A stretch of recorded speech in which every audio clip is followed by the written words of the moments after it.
जाग जा रे योगी मिटा दे आलस के घेरे, अमृत वेले बाबा पुकारे, देखो बाहें पसारे।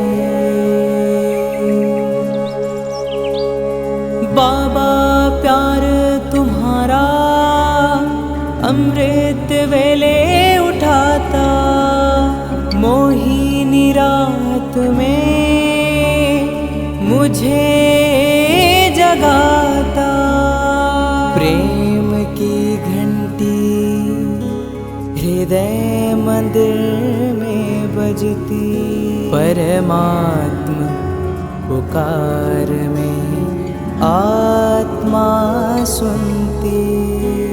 नींद पर होती योग की विजय, माया के होते सहज पराजय। आराम नहीं मिलन चाहते, बाबा संग आत्मा खिल जाती।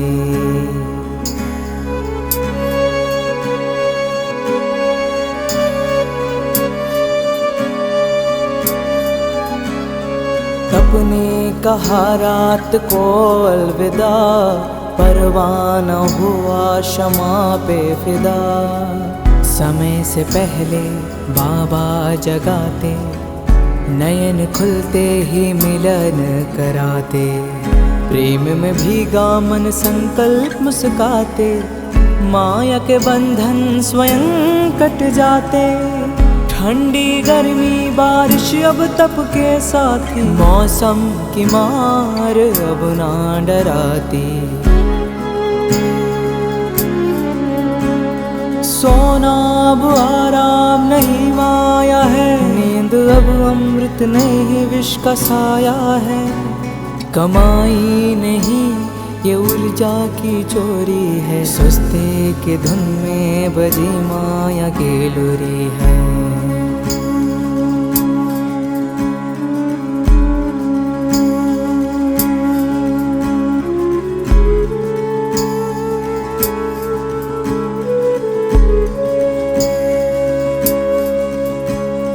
आराम की चाह वो रूह की लाचारी है, तप की राह में मन की हेरा फेरी है। जागृत में विश्व कल्याण का सूत्र हूँ, ब्रह्म मुहूर्त का प्रहरी मैं शिव पुत्र हूँ।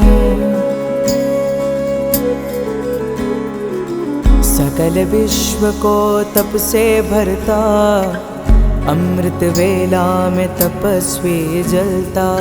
संकल्प से उठता नवयुग की नींव रखता, तप के ईंटों से स्वर्णिम स्वराज्य रचता। नींद की घड़ी अब बीत चुकी है, माया की छाया अब मिट चुकी है। वर्तमान में जलती है आत्मा की मशाल, मैं हूँ जागृत यही मेरा कमाल। बाबा की याद में स्वयं को गढ़ता, योग अग्नि से आलस को राख करता।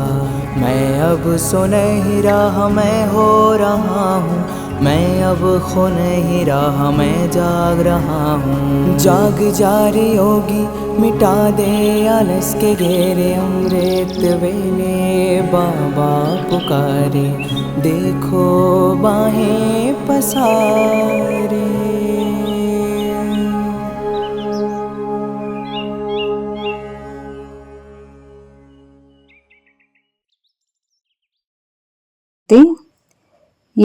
ஆகஸ்ட் 2025 இறுதி அத்தியாயத்தின் ஆழ்ந்த ரகசியம். யுக மாற்றத்தின் வாயில் அமிர்த வேலை 108 நாள் பட்டியில் இன்று 17வது நாள். ஓம் சாந்தி. நோபல் பிரைஸ் வாங்கறதுக்கு முன்னாடி வரைக்கும் 1921 வரை ஆல்பர்ட் ஐன்ஸ்டைனை மக்கள் பைத்தியம்னு தான் புரிஞ்சிட்டு இருந்தாங்க. அது மாதிரி ஒரு தடவை அவர் ஹோட்டலுக்கு போயிருந்தார். வெயிட்டர் வராரு, மெனு கார்டு வைக்கிறாரு. ஐன்ஸ்டைன் கிட்ட கேட்குறாரு, என்ன செலக்ட் பண்ணுங்க அப்படின்னு. அப்போது உனக்கு என்ன பிடிச்சிருக்கோ அதை கொண்டு வா அப்படின்றாரு. அப்போது உனக்கு எது ரொம்ப பிடிச்சிருக்கோ அந்த அந்த சாப்பாடு கொண்டு வாங்க அப்படின்றாரு. அப்போ அதே மாதிரி சாப்பாடு கொண்டு வராங்க. அவர் சாப்பிட்டு முடிச்சுட்டு கிளம்பும்போது அந்த வெயிட்டர் சொல்கிறாரு, நீங்கள் உங்களை மாதிரியே யாராவது உங்கள் ஃப்ரெண்ட்ஸ் எல்லாம் இருந்தாங்கன்னா அனுப்புங்க, அவங்களுக்கு நான் சேவை பண்ணுறக்கு விருப்பப்படுறேன் அப்படின்னு சொல்கிறாரு. உங்களை மாதிரியே படிக்காத ஃப்ரெண்ட்ஸு இருந்தாங்கன்னா அனுப்புங்க அப்படின்னு சொல்கிறாரு. அப்போது அந்த ஐன்ஸ்டைன் கேட்குறாரு, எப்படி நான் படிக்கலைன்னு நீ முடிவுக்கு வந்த, எதை வச்சு சொல்கிற அப்படின்னு கேட்கும்போது, நான் இன்னும் ஒரு வேறு முடிவுக்கு வந்தேன், மரியாதை நிமித்தமாக அதை சொல்லலை. நீங்கள் மெனு கார்டு படிக்கவே இல்லை, உங்களுக்கு படிக்க தெரியாதோன்னு நினச்சேன், அதனால் நான் மரியாதை நிமித்தமாக படிக்கலைன்னு மட்டும் உங்களுக்கு சொல்லிட்டேன். ஆனால் நான் இன்னொரு முடிவுக்கும் வந்தேன், நீங்கள் ஏதோ ஒரு பைத்தியக்கார ஹாஸ்பிட்டல்லேருந்து வந்த மாதிரி இருக்குது. ஏன்னா நீங்கள் சாப்பிடும்போது உங்களுடைய பெரிய பெரிய கண்கள், முடியெல்லாம் தலையை விரிச்சு போட்டுட்டு வந்த மாதிரி, இப்போ அதிலிருந்து தெரியுது நீங்கள் ஏதோ பைத்தியங்களுடைய இடத்துலேருந்து வந்திருக்கீங்க அப்படின்னு நினச்சிட்டேன் அப்படின்றாரு. மரியாதை நிமித்தமாக நான் அதை சொல்லலை. சாப்பிடும்போது கூட நீங்கள் ஏதோ ஒரு வேறு உலகத்தில் தான் இருந்தீங்க, இந்த உலகத்திலே கிடையாது. ஸோ அவங்க உலகத்தில் இருந்தாலும் கூட இந்த உலகத்திலே இல்லாத மாதிரியே இருக்காங்க. ஸோ என்ன வித்தியாசம் வந்துட போகுது? நீங்கள் உங்களை உலகமே பைத்தியம்னு சொன்னாலும் என்ன பெருசாக வித்தியாசம் வந்துட போகுது? உங்களை பார்த்து சிரித்தாலும், ஏன்னா உலகத்தில் சிரிப்புக்கு குறை இருக்குது. ட்ரீட்மெண்ட்டே லாஃப்டர் தான், சிரிப்பு தான். அது ஒரு டானிக் மாதிரி வேலை செய்யுது. இப்போ நம்மனால யாராவது சிரித்தாங்க அப்படின்னா அது அந்த சிரிப்பினுடைய சுகம் கிடைக்குது அப்படின்னா அது நல்ல விஷயம் தானே. அதனால உலகத்தை பற்றி அதிகமாக கவலைப்பட வேண்டியதில்லை. உலகம் கொடுத்த துக்கத்தினுடைய வழி நீ கிடையாது. பரிசுத்தாக்களினுடைய சந்தோஷம், ஆனந்தம், அதுதான் நம்ம. இப்போ சந்தோஷமா இருங்க, காட் நம்ம கூட இருக்காரு. பைபிள்ல இது எழுதியிருக்கு, ஆடுங்க பாடுங்க சந்தோஷமா இருங்க, கடவுள் நம்ம கூட இருக்காரு. உயர்வோ தாழ்வோ, மரணமோ ஜென்மமோ, உயர்வு தாழ்வு எதுவுமே நம்மளை பிரிக்க முடியாது. கடவுள்கிட்ட இருந்து நம்மளை பிரிக்க முடியாது. இதுக்கு முன்னாடி வந்தவங்க இல்லை இனி வரப்போறவங்க, பொருள்களோ மனிதர்கள், எந்த ஒரு தேவதையோ எதுவுமே வறுமை ஏழ்மை எதுவுமே கடவுள்கிட்ட இருந்து மனிதனை பரமாத்மா கிட்ட இருந்து ஆத்மாவை பிரிக்க முடியாது. எந்த ஒரு மனிதனுக்கோ எந்த ஒரு பொருளுக்கோ எதுக்குமே பிரிக்கக்கூடிய அந்த சக்தி கிடையாது. நம்ம அந்த பரமாத்மாவுடைய அன்புல மூழ்கி இருக்கும். சாதாரணமாகவே ஒவ்வொரு ஆத்மாவும் பரமாத்மா கிட்ட அன்பினால இணைக்கப்பட்டிருக்கு, அது பிரிக்க முடியாது. பிரபுவே அவர் ஒரு பெரிய மலை மாதிரி இருக்காரு, அதுல போய் நம்ம ஒளிஞ்சிக்கணும், அந்த மாதிரி ஒரு அன்பு. அப்ப தூக்கத்தினுடைய சங்கிலிய உடைச்சிருங்க. சங்கல்பம் அப்படிங்கிறது நெருப்பு மாதிரி இருக்கணும், பேர்னிங் கோல், எரிஞ்சிட்டு இருக்கக்கூடிய நெருப்பு மாதிரி இருக்கணும். இப்போ சோம்பேறித்தனம் அப்படிங்கிற கருப்பு பெட்ஷீட்டை கிழிச்சிருங்க. தூக்கம் உங்களை தூக்கத்தினால அந்த தவம் அவமரியாதை அடையக்கூடாது. இப்போ இன்னைக்கு மகா வாக்கியம், காலையில் எழுந்ததுமே உங்களுடைய ஃபரிஸ்தா ஸ்வரூபத்தோட நினைவில் இருங்க. சாதனையினுடைய இன்னைக்கு 7வது நாள். காலையில் எழுந்ததுமே அந்த ஃபரிஸ்தா ரூபத்தினுடைய நினைவில் இருங்க. குஷியில் நடனம் ஆடுங்க. எந்த ஒரு விஷயம் நம்ம முன்னாடி வந்தாலும் சந்தோஷமாக அதை கடந்து போங்க. அவ்வளவுதான் இன்னைக்கு. 5 விஷயங்கள் தான். ஃபர்ஸ்ட் விஷயம் சவேரே, மார்னிங், காலை. அடுத்தது எழுந்ததுமே. 3வது ஃபரிஸ்தா ரூபத்தில் ஸ்வரூபத்தில் நிலைச்சிருக்கணும். 5வது குஷியில் நடனம் ஆடணும். 6வது எதெல்லாம் விஷயங்கள் வருதோ அதை குஷியாக கடந்து போகணும். இதெல்லாம் புரிஞ்சுக்கிறதுக்கு 5 வருஷம் கூட ஆகலாம். இந்த 5 விஷயத்த இல்லை 50 வருஷம் கூட ஆகலாம், இல்லை இந்த முழு வாழ்க்கையும் முடிஞ்சு போயிடலாம். யோசிங்க எப்படி. இப்போ ஃபர்ஸ்ட் பாயிண்ட், எல்லாத்தோட ஃபர்ஸ்ட் காலை, மார்னிங். பரமாத்மாவுடைய லெட்டர் படிக்கிறதுக்கான நேரம் அமிர்த வேலை. இப்போ தூக்கத்தினுடைய சங்கிலியை உடைச்சிருங்க. சோம்பேறித்தனத்தினுடைய கருப்பு போர்வையை கிழிச்சிருங்க. நம்முடைய காலை பொழுது முழு சிருஷ்டிக்குமே காலை பொழுதா இருக்கு. நம்முடைய மௌனம் உலகத்துக்கு ஒரு புரட்சியா இருக்கு. ஒரு மௌனமா இருக்கிற ஆள் நபர் 100 வார்த்தைகள் பேசக்கூடிய 100 ஆட்களுக்கு விட அதிகமான சக்திசாலியா இருக்கான். இப்போ ஃபர்ஸ்ட் பாயிண்ட் காலை. இப்போ காலை பொழுது அதுலதான் இப்போ நம்ம வேலை செய்யணும். அந்த பாயிண்ட்ல இப்போ எந்த ஒரு மாற்றத்தை வாழ்க்கையில கொண்டு வரணுமோ, எந்த சாதனை பண்ணணுமோ, அதை எதை பயிற்சி பண்ணணுமோ அதை இப்போ காலை பொழுது பண்றதுக்கான நேரம் அது. காலையில எழுந்திரிச்சதுமே இந்த மொமெண்ட், அந்த நொடி பொழுது எழுந்திரிச்சதுமே ஆத்மா ஒரு லோகத்துல நுழையணும். எந்த லோகத்துல நினைவுங்கிற லோகம். சூக்ஷ்ம லோகம் கிடையாது, பரம்தாமம் அந்த லோகம் கிடையாது, நினைவுங்கிற லோகம். அமிர்த் வேலை பாட்டே யோகத்தினால தான் எழுதப்பட்டிருக்கு. காலையில எழுந்திரிச்சதுமே முதல் ரேகை, மாற்றத்திற்கான நேரம். சமயம் இல்லை, ஆனா டிரான்ஸ்மிஷன் நடக்கும். எல்லா முயற்சியுமே இந்த 3 விஷயத்துல தான். அதுக்கு தான் நம்ம முதல் உரிமை கொடுக்கணும்.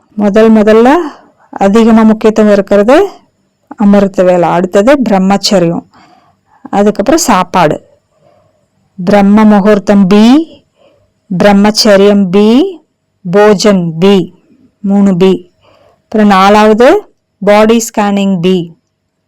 மேல இருந்து கீழே, கீழே இருந்து மேல, உள்ள என்ன நடந்துட்டு இருக்கு அப்படின்னு பார்க்கணும். அடுத்த பி பிரீத்திங், சுவாசம். எப்பெல்லாம் நேரம் கிடைக்குதோ அப்ப கண்ணுங்களை மூடிட்டு சுவாசத்தை பாருங்க. சுவாசத்தை பார்த்து நம்ம உள்ள என்ன நடக்குது, விகாரங்கள் என்னெல்லாம் உள்ள ஓடிட்டு இருக்கு, ஜஸ்ட் பார்க்கணும்.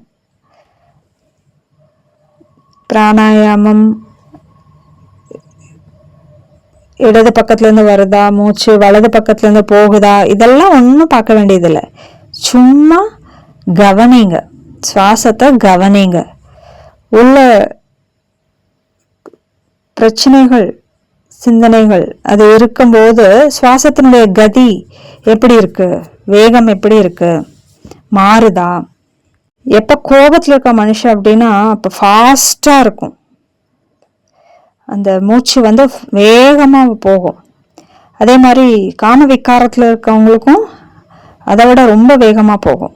எந்த அளவுக்கு சுவாசம் வேகமா தீவிரமா இருக்கோ அந்த அளவுக்கு சக்திகள் நஷ்டமாகுது. யோக சாஸ்திரத்துல இதை பத்தி நல்லா வர்ணனைகளும் இருக்கு. சந்திர நாடி, சூரிய நாடி, இதை பத்தி எல்லாம். இப்போ நம்ம 5 பி பார்த்தோம். பிரம்ம முகூர்த்தம், அதுக்கு தான் முதல் முக்கியத்துவம். 2ல இருந்து 5. இந்த வார்த்தையை கேட்டு உங்களுக்கு துக்கமும் வருதா என்ன? 2ல இருந்து 5 வரைக்கும் எந்திரிச்சு யோகா பண்ணணும் அப்படிங்கிறத கேட்கும்போது, மீரா கூட பக்தியில நான் என்னோட வேதனையை அழுகிறேன், நான் அதை யாருக்கும் வெளியில தெரியக்கூடாது, அந்த அளவுக்கு துக்கத்துல இருந்தாங்க. அது மாதிரி அந்த 2 to 5ன்னு சொல்றத கேட்டு உங்களுக்கு துக்கம் வருதா அப்படின்னு கேட்கிறார். இப்ப தபஸ்யாவுடைய நேரம் வெறும் 3 மணி நேரம் தான். அப்புறம் நீங்க நாள் ஃபுல்லா தூங்கிட்டு இருந்தாலும் ஒன்றும் கிடையாது. 3 மணி நேரம் மாயா தூங்குது. மாயா வெறும் 3 மணி நேரம் தான் தூங்குது, பாக்கி 21 மணி நேரம் அது விழிச்சிருக்குது. அதனால தபத்தினுடைய நேரம் 2ல இருந்து 5. இந்த 108 நாள் பட்டியில நம்ம சொன்னது 100 நாள் 30ஆம் தேதியிலிருந்து ஆரம்பமாகும். 2 மணி நேரம் கம்பல்சரி எல்லாரும் பண்ணணும், 3ல இருந்து 5 மணி வரைக்கும். இந்த முதல் 8 நாள் ஒரு ட்ரையல், 2ல இருந்து 5 2ல இருந்து 5ன்னு சொல்லிட்டே இருந்தோம். அது ஒரு ட்ரையல் பீரியட் மாதிரி, முன்னோட்டம் மாதிரி,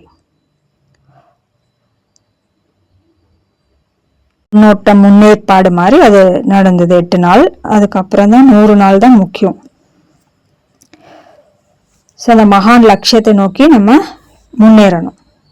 எப்படிப்பட்ட தினச்சரியா இருந்தாலும், எவ்வளோ கடுமையான வேலைகள் இருந்தாலும், குழப்பங்கள் வந்தாலும், அதெல்லாம் நம்முடைய பரீட்சை நமக்கு நடக்கிற மாதிரி, நமக்குள்ள இருக்கிற அந்த சம்ஸ்காரங்களை எழுப்புது. அதுக்கு நம்ம எப்படி ரியாக்ட் பண்றோம் அப்படின்னு நம்ம அதை காட்டுது. நான் யோகி மகான் அப்படின்னு அமைதியா இருந்தோம்னா எனக்கு தெரியாது நமக்குள்ள இருக்கிற அந்த விகாரம் எப்ப வெளியே வருதோ, சூழ்நிலைகள் எப்ப வருதோ அதுதான் அப்பதான் உள்ள இருக்கிற அந்த சம்ஸ்காரங்கள் வெளியே கிளம்பி வருது. உங்களை பத்தி கம்ப்ளைண்ட் யாராவது பண்றாங்க, அதுவும் எழுத்து மூலமா, அப்ப என்ன ரியாக்ட் பண்ணுவீங்க?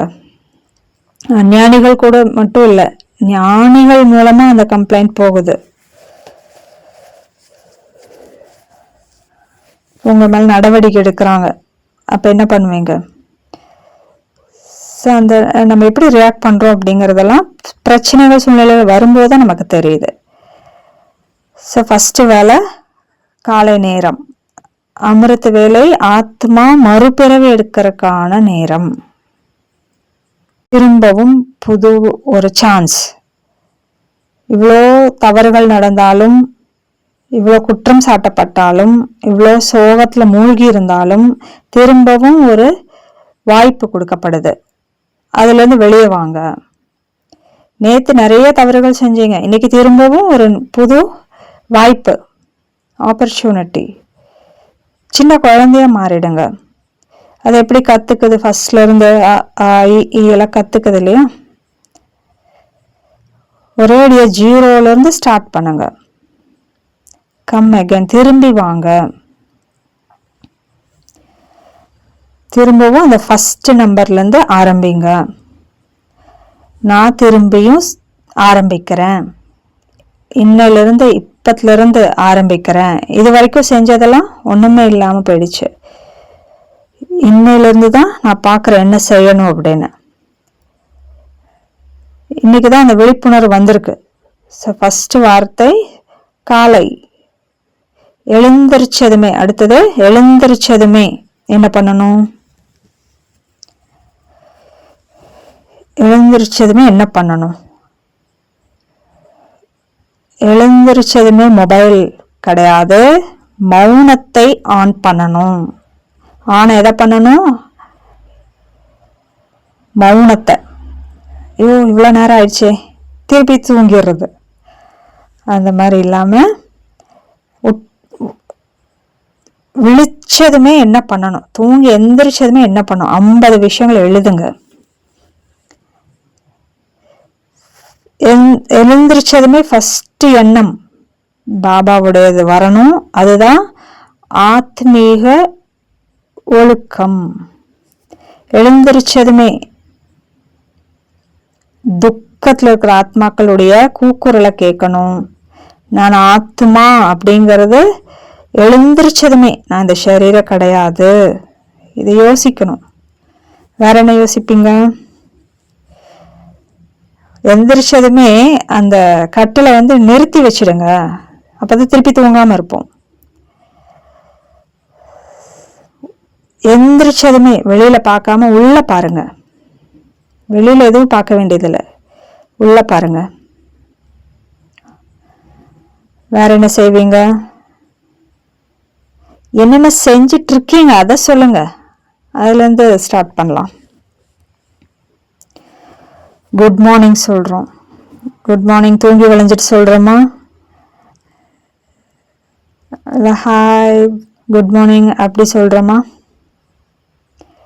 திரும்பவும் ஒரு சான்ஸ் கிடைச்சிருக்கு, புது காலை வந்திருக்கு, புது வாய்ப்பு.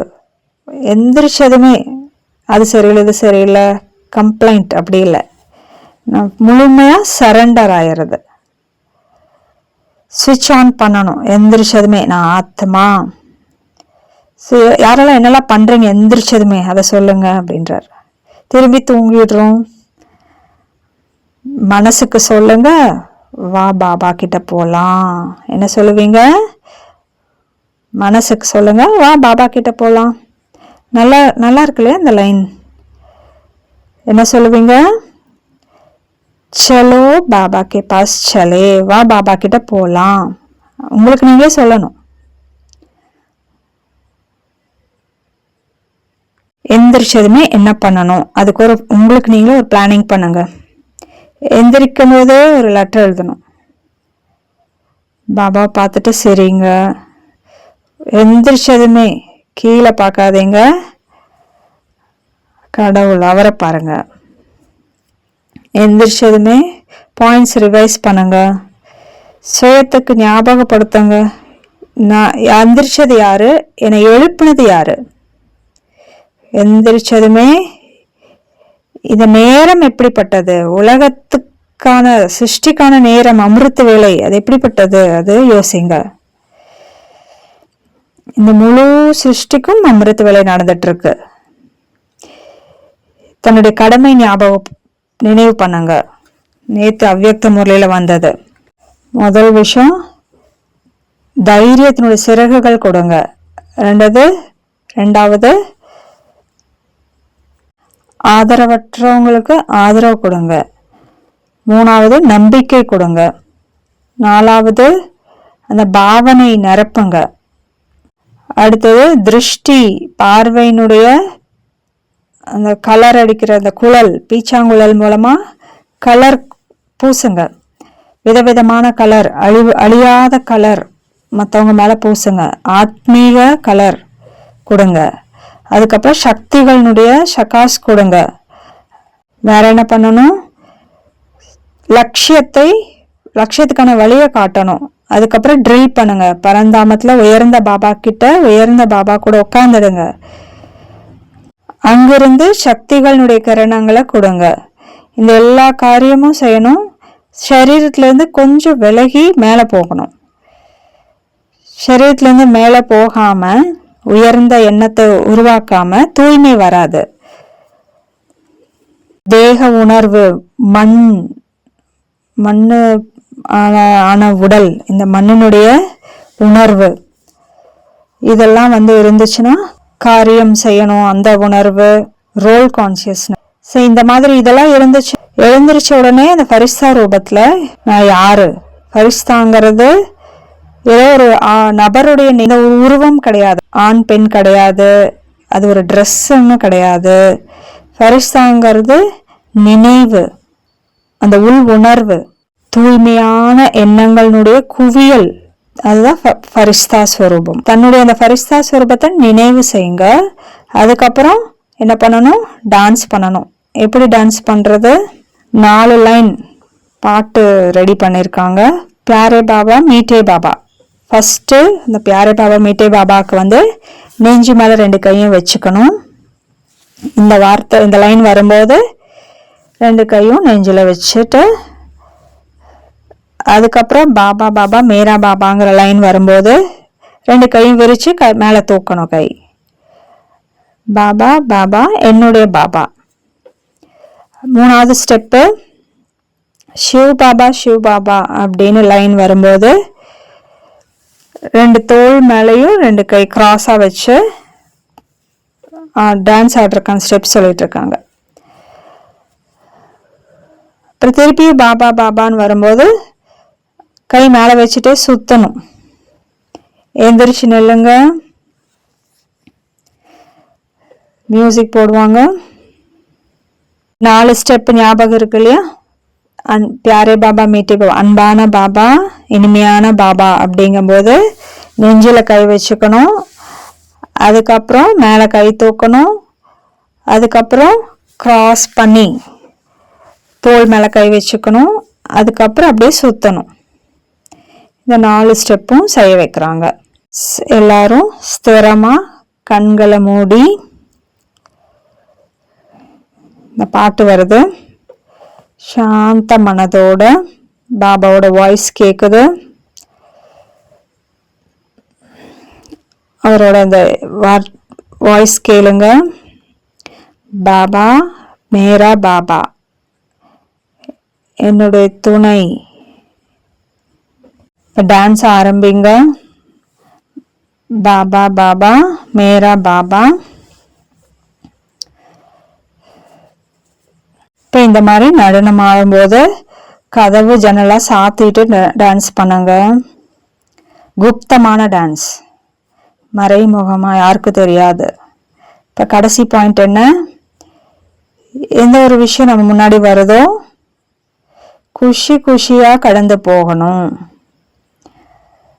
விஷயங்கள் வரும் போகும், நம்ம எப்படி இருப்போம், பாதிக்கப்படாம. விஷயங்கள் நம்மை கொஞ்சம் பாதிப்படைய வைக்கும். அப்போ எப்படி இருக்கணும், நம்ம தண்ணி மேலே எழுதின எழுத்து மாதிரி அது போயிடும். ஏன்னா கணக்கு வழக்கு இருக்கு இல்லையா, அதெல்லாம் முடியணும். ஆனால் நம்ம எப்படி இருக்கணும், லைட்டாக இருக்கணும். ரொம்ப அதிகமாக ஒவ்வொரு விஷயத்திலையும் சீரியஸ்னஸ் எடுத்துக்க கூடாது, துக்கமாகக்கூடாது. அப்படி சீரியஸாக எடுத்துட்டோன்னா துக்கம்தான் வருது. ஸோ அந்த விஷயங்கள் தான் ஒரு சான்ஸ், நம்ம எப்படி நடந்துக்கிறோம் அப்படிங்கிறத நமக்கு காட்டக்கூடியது. மற்றவங்க முன்னாடி எப்படி இருக்கும் அப்படின்னு காட்டுறது. வெளியே அது வருது, உள்ள இருக்கிற சம்ஸ்காரங்கள் வெளியே வருது. இல்லைன்னா நம்ம அமைதியாக உட்காந்துருப்போம். உள்ள கோபம் இருக்கு அப்படிங்கிறது எப்போ தெரியும், விஷயம் வரும்போது தான் தெரியும். அதான் சொல்லுவாங்க, ஒரு ஆள் வெளியூர்லேருந்து வந்து ஒரு ஊருக்குள்ளே வர்றதுக்காக வண்டியிலேருந்து இறங்குறாரு. அங்கே 4 முக்கு அந்த கார்னரில் ஒரு நபர், வயதானவர் உட்கார்ந்துருக்கிறாரு. அவர்கிட்ட கேட்குறாரு, இந்த ஊர் மக்கள் எப்படிப்பட்டவங்களா இருப்பாங்க அப்படின்னு சொல்கிறாரு. இப்போ நீ எந்த ஊர்லேருந்து வர, அந்த ஊரில் எப்படி இருந்தாங்க அப்படின்னு கேட்குறாரு. அப்போ அந்த ஊரில் எப்படி இருந்தாங்கன்னா ரொம்ப மோசமாக இருந்தாங்க, இது வரைக்கும் நான் பார்த்ததே இல்லை அவங்கள, அப்படி மோசமான நபர்களாக இருந்தாங்க, அப்படி ஒரு சூழ்ச்சியெல்லாம் பண்ணுவாங்க, விருப்பு வெறுப்பு காட்டுவாங்க, வாழவே விடமாட்டாங்க, அப்படியெல்லாம் அந்த ஊரில் இருந்தாங்க, அதனால தான் நான் அங்கேருந்து இங்கே வரேன் அப்படின்னு சொல்கிறாரு. கொஞ்சம் அமைதியாக சாந்தம் கிடைக்கணும் அப்படின்னு சொல்கிறாரு. அப்போ அந்த வயதானவர் சொல்கிறாரு, அப்படின்னா நீ இங்கேருந்து போயிடு, இங்கே இருக்கிறவங்க அதை விட மோசம், அங்கே கருத்து வேறுபாடெல்லாம் வரும் அப்படின்னா இங்கே அதுக்கு மேலே வரும் அது அப்படின்னு சொல்லி அனுப்பிச்சிடுறாரு. அவர் போயிடுறாரு. கொஞ்ச நேரத்துக்கு அப்புறம் இன்னொரு ஆள் வராரு. அதே வயசானவரை கேட்குறாரு, இங்கே மக்கள் எப்படி இருக்கிறாங்க அப்படின்னு, நீ எங்கேருந்து வரையோ. அப்போ அந்த புதுசாக வந்த நபர் சொல்கிறாரு, என்ன சொல்கிறது, அங்கே அவ்வளோ நல்ல மக்கள், அங்கே அவங்கள விட்டுட்டு வரக்கே எனக்கு அப்போ அந்த வயசானவர் சொல்கிறாரு, அதை விட ரொம்ப அன்பானவங்க தான் இங்கே இருக்காங்க, அதெல்லாம் சொன்னோன்னா கண்ணிலிருந்து ஆனந்த கண்ணீரே வந்துடும். அப்போ நீ இந்த கிராமத்துக்கு வர்றக்கு தாராளமாக வரலாம், நல் வரவுன்னு வரவேற்கிறாரு. அப்போ நம்ம எப்படி இருக்கிறோமோ அதுக்கு தகுந்த மாதிரி தான் சூழ்நிலையும் மாறுதுன்னு சொல்கிறாங்க. சரி, நம்முடைய பார்வை எப்படியோ அப்படிதான் சிருஷ்டியும் மாறுது, சிருஷ்டி உருவாகுது. ஃபரிஷ்தாங்கிறது தேகதாரி கிடையாது, திருஷ்டிதாரி. அவங்களுடைய திருஷ்டியில தான் ஸ்வர்க்கம் இருக்கு, நம்முடைய திருஷ்டியில தான் ஃபரிஷ்தாவே இருக்கு. இப்போ இந்த 5 விஷயம் எழுந்திரிச்சதுமே ஃபர்ஸ்ட் காலையில அப்புறம் எந்திரிச்சதுமே ஃபரிஷ்தா ஸ்வரூபத்தில் நிலைச்சிருக்கணும். ஃபரிஷ்தா ஸ்வரூபத்துல தான் போகணும், நடக்கணும், வரணும், உட்காரணும்.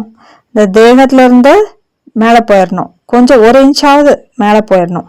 அப்பதான் விகாரங்களுடைய தாக்குதல் இருக்கு, ரொம்ப அதிகமா வேண்டாம், கொஞ்சமாவது மேலே போகணும். இப்போ அமிர்த வேலை எழுந்திக்கிறதுக்கு மட்டும் நேரம் கிடையாது, பறக்கிறதுக்கான நேரம்.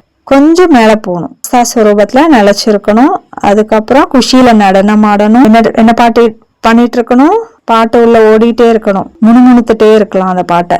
இப்போ விஷயங்கள் வரும், அடுத்தது விஷயங்கள் போயிடும்.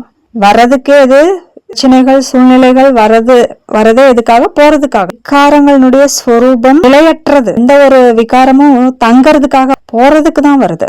அதை புடிச்சு வச்சுட்டு நம்ம யோசிச்சு துக்கம் அடையக்கூடாது, அதை பத்தி ரொம்ப சிந்தனையும் பண்ணக்கூடாது. அது நிலையற்றது தான். ஏன் வந்துச்சு, எனக்கு ஏன் இப்படி வந்துச்சு, எனக்கு ஏன் கோவம் வந்துச்சு, இந்த மாதிரி எல்லாம் யோசிக்க கூடாது. வந்துச்சா போயிடுச்சா, ஓகே, வந்துச்சு போயிடுச்சு, வந்துச்சு போயிடுச்சு. அதிகமா வார்த்தைகளை செலவு பண்ணாதீங்க, உட்காந்து யோசிச்சுட்டு இருக்காதீங்க, அதில் போய் மாட்டிக்காதீங்க. வந்துருச்சு போயிடுச்சு, உட்காந்து முரளி எடுத்து படிங்க. புது சிந்தனைகள் வரும், படிச்சுட்டே இருங்க. புது புது சிந்தனைகள் வரும், புது சிந்தனைகள் வேணும். இப்போ இன்னைக்கு இதுதான் வேலை. அடுத்தது ஒரு தீபாபன் பாட்டு பாடுறாங்க. பரந்தாமத்தை இன்னும் சிந்தனை பண்ணுங்க. பரந்தாமத்துடைய கலர் என்ன, எப்படி அந்த கலர் வந்துச்சு? சிகப்பா, கோல்டன் கலரா, இல்லை கோல்டன் ரெட்டா, இல்லை வேற எதுவுமே இல்லையா? இப்போ நம்ம ஏன் ரெட்டாக காட்டுறோம்? எங்கே பார்த்தாலும் ரெட் லைட் போடுறோம், ஏன் கிரீன் லைட்லாம் போடல? இந்த மாதிரி இது சிந்தனை பண்ணணும். அடுத்தது குர்பான், பலி ஆயிட்டோம் அப்படிங்கிற அர்த்தம்ல ஒரு பாட்டு பாடுறாங்க. இன்னொரு விஷயம் சொல்லணும்ட்டு சொல்றாரு பிரதர். வாழ்க்கையே எப்போ சூடான பாலைவன மண் மாதிரி இருக்கோ, அப்போ இந்த குளிர்ச்சி வருது. எப்போ பிரச்சனைகள் நிறைய இருக்கோ அப்போ நமக்கு வழிகாட்டுதல் வருது. எப்போ உள்ள வெறுமை தனிமை இருக்கோ அப்ப கூட வர்றது யாரு தான்? பாபா தான், சிவ பாபா அவரே தான் வராரு. எப்ப இருள் இருக்கோ, எதுவுமே தெரியலையோ, அப்ப நில ஒளி மாதிரி ஜொலிக்கிறது. இந்த மாதிரி நமக்கு ஒவ்வொரு அடியிலையும் தைரியத்தை கொடுக்கறது பாபா நீங்க தான், சிவ பாபா நீங்க தான், வேற யாரும் கிடையவே கிடையாது. குர்பான் அர்ப்பணமானது, பலியாகிறது. இதை பத்தி ஒரு பாட்டு. இப்போ இந்த சிஸ்டர் ஒரு லைன் சொல்லணும்னு ஆசைப்படுறாங்க. பிரதர் கிளாஸுக்கு நடுவில் 2 to 5 அந்த வார்த்தையை கேட்கும்போது உங்களுக்கு துக்கம் வர்றதா அப்படின்னு கேட்டாரு. அந்த பட்டி பண்றதுக்கு முன்னாடி அமிர்த வேலை அவ்வளோ சீரியஸா இல்லாம இருந்தது, இப்போ சொல்லவே முடியாத அளவுக்கு இருக்கு. வேற ஒரு சூழ்நிலையில நம்ம இருக்கோம், அவ்வளோ நல்ல அனுபவம் இருக்குது. இந்த பாட்டு அவர் எழுதியிருக்காரு, நான் அதை சொல்றேன் அப்படின்னு சொல்லிட்டு சொல்றாங்க, பாடுறாங்க.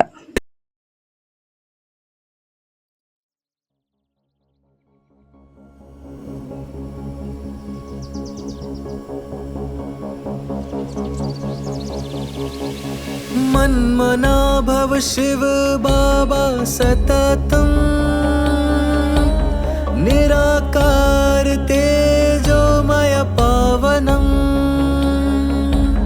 प्रभात काले स्मरणं दिव्यं, सत्यं शिवं सुन्दरं चिन्तनं।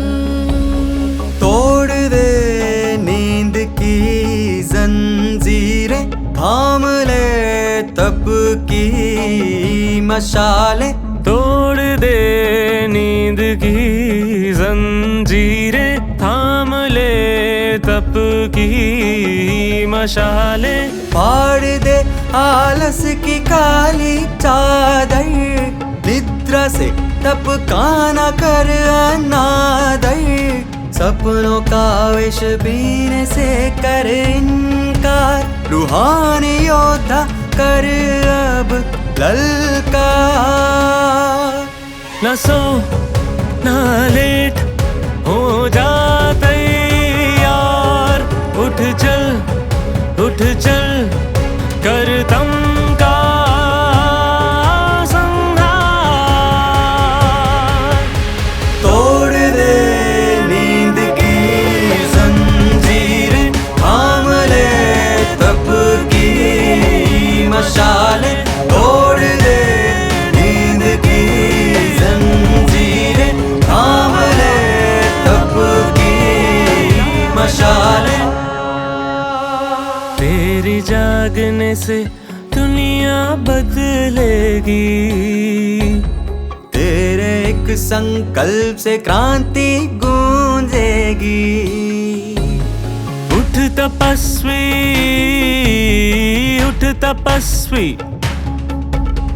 तू उठे तो विश्व संवरेगा, तू जगे तो भाग्य निखरेगा। अमृत वेले की है पुकार, न रुक